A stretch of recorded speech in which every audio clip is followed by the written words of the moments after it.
Walker, Season 1, Episode 8, entitled Fine is a Four-Letter Word. In this episode, we learn that secrets are not good to keep. Truths are revealed, and how these characters will respond to these truths, well, only time will tell. Liam and James are back from Mexico. Liam has not gone home from his office in a week because he is scared the same people who killed Emily Walker are now after him and Captain James. James tells Mickey Ramirez to be on guard. Mickey ends up putting all the pieces of the puzzle together and tells James and Liam she knows what they have been doing, and she tells Liam that he has to tell Walker that Carlos Mendoza is not Emily's killer and that the real killer is still out there somewhere. Cordell, Bonham, and Abilene help Stella and August get ready for the big school dance. Trevor is picking Stella up for the dance, but before he goes to pick Stella up, he goes to visit his father in prison. Trevor's dad is still wanting Trevor to kill Cordell Walker, but Trevor is not sure about his mission anymore. Trevor comes to pick up Stella at the ranch. August is already at the dance setting up the AV equipment. Isabella and Ruby are there helping him. Trey and Mickey both invite Walker over to play board games with them since the kids are at the dance and it is Walker, Mickey, and Trey's day off from work. Mickey and Trey have already started the game night as they wait for Walker to show up, and Trey realizes there's something up with Mickey and that there is something she's not telling him. Walker shows up with pizzas, ready to have fun, when suddenly all three of them get alerts on their phones about severe weather and possible tornadoes in the Austin, Texas, and surrounding areas. At the DA's office, Liam's fiancee Brett comes to see him, but things are not going good during the visit.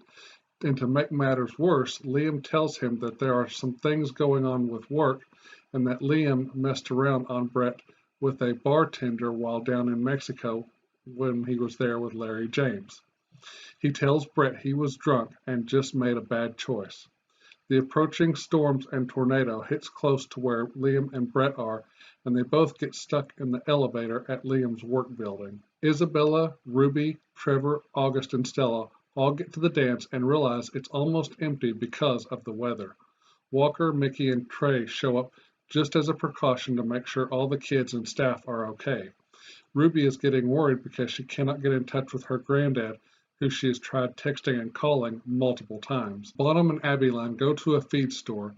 Abilene is a little on edge when they get there, asking Bonham why they could not just go to the regular feed store that they usually go to.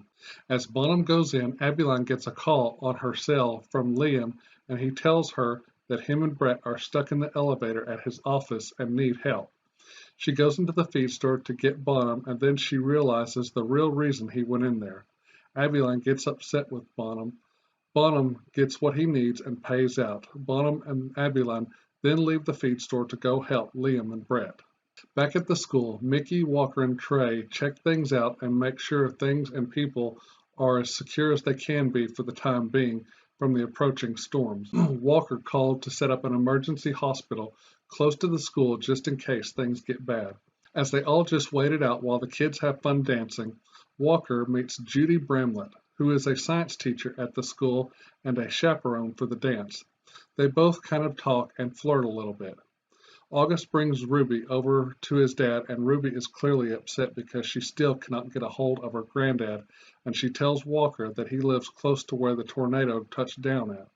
Walker, Mickey, and Trey go on a rescue mission to see if they can locate Ruby's granddad. Before they leave the school, Trey asks the science teacher Walker flirted with for a magnet. While Trey is inside doing that, Mickey asks Walker to keep quiet about the whole situation about Adriana not being her mom. Walker agrees not to say anything. Bonham and Abilene make it to the Travis County District Attorney's office building and free Brett and Liam from being stuck in the elevator. Back at the dance, August and Isabella have fun dancing. For the time being, Trevor and Stella just sit and talk and enjoy each other's company. Stella and Trevor get up and dance after August and Isabella tell them to get up and have some fun. Walker, Mickey, and Trey come up on a part of Austin where the tornado hit and find damaged vehicles, homes, and downed power lines. They cannot go any further due to the debris in the road, so they must go on foot to assess the damage and look for survivors and Ruby's grandfather. Mickey finds Ruby's grandfather on the ground alive but unconscious, but he is next to a live downed power line, and she has the magnet that Trey got, but she ends up dropping it on the street. Mickey ends up having a flashback to her past that turns into a full-blown panic attack. Walker goes to Mickey to get her away from the downed power line and to try and calm her down. As Walker gets her calmed back down and able to focus, Trey yells at them that a tornado is bearing down on them fast. Trey and Walker grab Ruby's granddad and slowly and gently carry him to a storm drain that is just off to the side of the road. They all get in there. Walker runs back out into the street to get the magnet and gets knocked to the ground by flying debris as the tornado gets closer. Mickey runs out of the storm drain to get Walker back up. They both make it back to the storm drain before the tornado gets there. They give the magnet to Trey and he puts it on the granddad's chest where his heart is as he comes around. Trey tells him to keep it on his chest. At the school, Bonham, Abilene, and Liam are there. Liam is sitting at a table by himself. Bonham and Abilene seem to be okay after what happened at the feed store, and they talk about what's going on with Liam. August is taking photos of Isabella and Stella. Ruby comes to August and the other girls and tells them that her granddad is safe and he's going to be okay. Ruby goes up to August and hugs him sincerely, to which he is sort of in shock, and Stella and Isabel look on, smiling. Trevor comes to get Stella and the others and takes them to a different room at the dance and reveals something for all of them to enjoy. Trevor takes off his jacket and puts it on Stella because she's cold. As Stella and the other kids are enjoying their time and each other's company at the dance, Stella puts her hand into the pockets of the jacket and feels something in the right jacket pocket. She pulls out the item to reveal it's a prison visitor's pass for an inmate named Clint West. Stella knows who that is and that her dad is the one who put him in prison. When she reads it, she looks at Trevor with a look of disappointment and betrayal and walks away from him. Trevor goes after her to explain. As Walker, Mickey, and Trey are driving Ruby's granddad to safety, Mickey reveals to Trey what is really going on and that Adriana is not Mickey's real mom and that in fact Adriana is really her aunt. Trey gets upset that she did not tell him but that she did tell Walker. As the conversation is getting more intense between Mickey and Trey, they come up on another part of town that has been hit hard by the tornado, and they see that people need help. A woman is stuck in a car that has been thrown into the second story of a building and is sticking halfway in the building and halfway out. Walker finds the driver of the vehicle on the ground. The driver is alive. Trey climbs up in the car to free the woman trapped. Mickey helps the woman get down safely. As Trey is getting down, he gets hit by loose bricks and other falling debris from the building. He has a head injury. Walker runs to the truck to get the stretcher and more medical supplies. Trey is still awake and asks her why she did not say anything, and she tells him that she did not say anything because she was protecting herself and she was not ready to accept that as her new reality. Trey accepts her apology and tells her that he loves her. Back at the dance, Walker and Mickey are there and they get help to people they rescued. And Trey is being checked out by the doctors as well. Liam is still there and comes up to Cordell and asks him if they can speak in private on the football field here in just a little bit. Cordell says yes and tells him he will meet him out there. Liam calls Brett as he goes out onto the field. Walker meets back up with science teacher Judy Bramlett. She says if he is ever in the mood to grab a drink or just talk, that she would love to do it with him, and she gives him her number. He does tell her that he is not quite ready, but when he is, he will take her up on that offer. Brett meets up with Liam back at the school and they talk things out. Brett and Liam end up breaking up. Liam takes it hard. Bonham and Abilene talk about what's really going on with them, and they're in the process of making up, and they start at that exact moment. Stella finally confronts Trevor about the prison visitor tag and why he did not tell her. He tells her the truth that Clint West is his father. He tells her that he wants to try and make it work with him and her. Trevor and Stella share one more dance, and then afterwards, Trevor leaves the dance. Cordell meets Liam out on the field, and Liam comes clean about what him and James have been doing and that Emily's killer is still out there, and they are part of a gang that Walker and Mickey and even Trey had a run-in with in the past. Walker gets tears in his eyes and takes a deep breath and walks out onto the football field alongside the ghost of Emily. And that is how Walker Season 1, Episode 8, Fine as a Four-Letter Word, ends. Wow, what a powerful episode, not just in terms of what was going on outside, such as the storms and tornadoes, but the storms these characters have been or are going through. A lot of things come to light in this episode. Some of them are good or great, and then some turn out not so great. We learn who Gary is. Gary is the feed store owner at the feed store where Bonham goes in to get supplies. Gary is the man whom Abbyline had a short fling affair with, but it ended just as quickly as it began. We see that Bonham seems to still hold a grudge against Gary for what happened.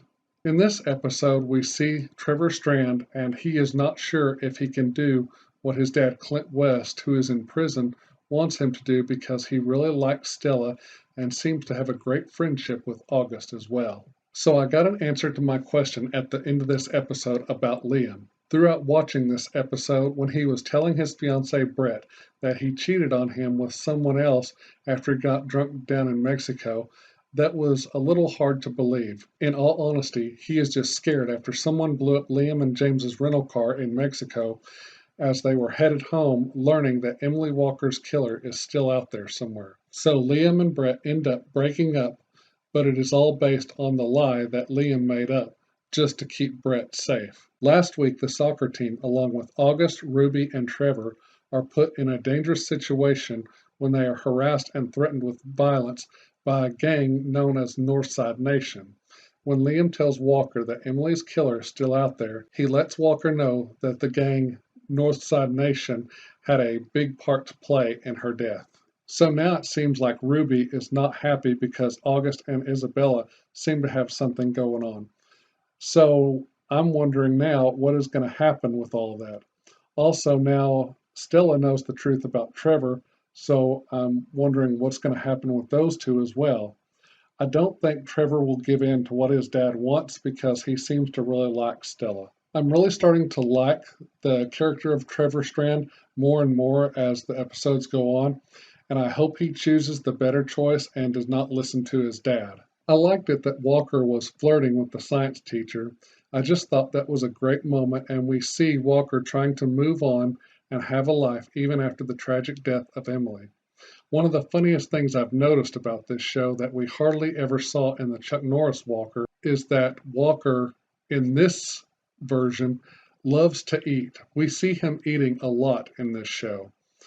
Most of the time in the Chuck Norris Walker, all we saw him doing was drinking coffee. This episode was full of drama and some thrilling moments and sequences as well.